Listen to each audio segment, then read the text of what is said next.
Сунічкі ад гноміка. Гэтая гісторыя пра жыхароў нашых лясоў, але не пра звяроў і птушак, а пра кагосьці больш таямнічага і непрыкметнага. Пад старой елкай пасяліўся гномік. Ён быў вельмі маленькім, не большым за звычайную мыш. Яму хапіла месца, каб зрабіць пад дрэвам сваё жыллё. Бабулька елка была высокай і пухнатай. Яе доўгія разгалістыя лапы звісалі да самай зямлі і хавалі гноміка ад непагоды і цікаўных вачэй. Недалёка ад елкі, на ўзгорку, расла яе сяброўка, такая ж старая хвоя. Да таго ж яна была настолькі высокая, што з верхавіны было бачна ўсё навокал. Стары крумкач жыў у гэтым лесе даўно. Ён пабудаваў на верхняй галінцы хвоі гняздо і з задавальненнем назіраў адтуль за ляснымі жыхарамі. Даведаўшыся, што пад елкай пасяліўся гномік, крумкач стаў наведвацца да яго ў госці. Стары садзіўся на зямлю побач з елкай, важна хадзіў узад і ўперад, штосьці мармычучы сабе пад нос. Заўважыўшы маленькі агеньчык, гэта быў ліхтарык, якім гномік асвятляў сваё жыллё, чорны крумкач пачаў свой аповед. У даўнія часы наш лес быў непраходным, і ў ім вельмі часта здараліся непрыемнасці.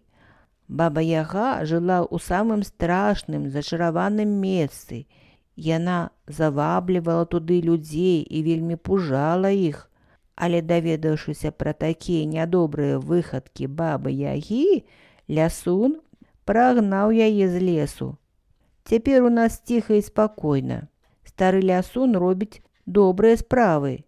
Ён сочыць за парадкам і нават дапамагае людзям, якія заплукалі ў лесе, знайсці дарогу з гушчару да сваёй хаты.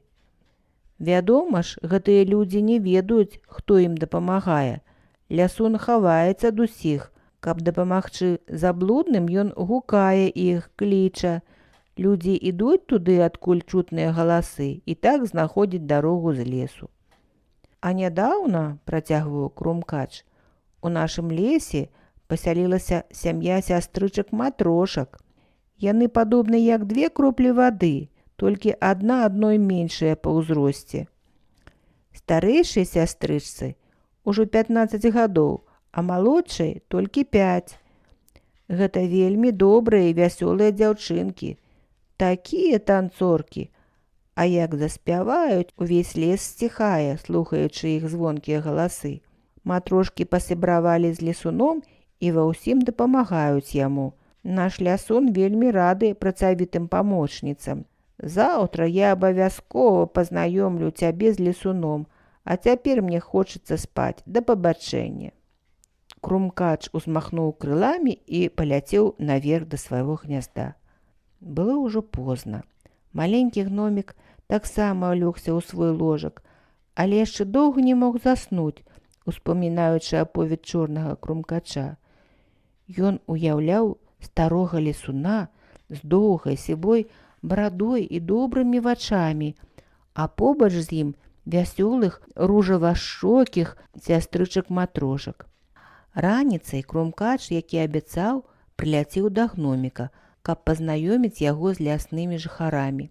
Бадзёры вясёлы дзядок лясун прывітаў госця і павёў яго па сцяжынках, каб паказаць славутасці свайго лесу.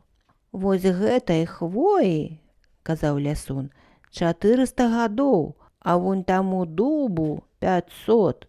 У нашым лесе 150 мурашнікаў, некалькі тысяч мышыных норак, а колькі птушак тут уе свае гнёзды не злічыць. Жывуць з намі зайцы, вавёркі, вожыкі. У сажалках шмат рыбы і ракаў, а балота полюбілі бабры-будаўнікі і жабы-квакушкі. Як добра ў нашым лесе летам. Паглядзі, гномік, на палянках распусціліся кветкі. Яны такія прыгожыя, а колькі духмяных суніц ужо паспела. Я люблю, калі ў лес прыходзяць дзеці збіраць ягады альбо грыбы. Мне нават хочацца ім дапамагчы, Але я не магу блізка падысці да дзяцей, бо тады яны мяне заўважаць і могуць спаглухацца незнаёмага дзядка. «Я буду дапамагаць», – прапанаваў гномік.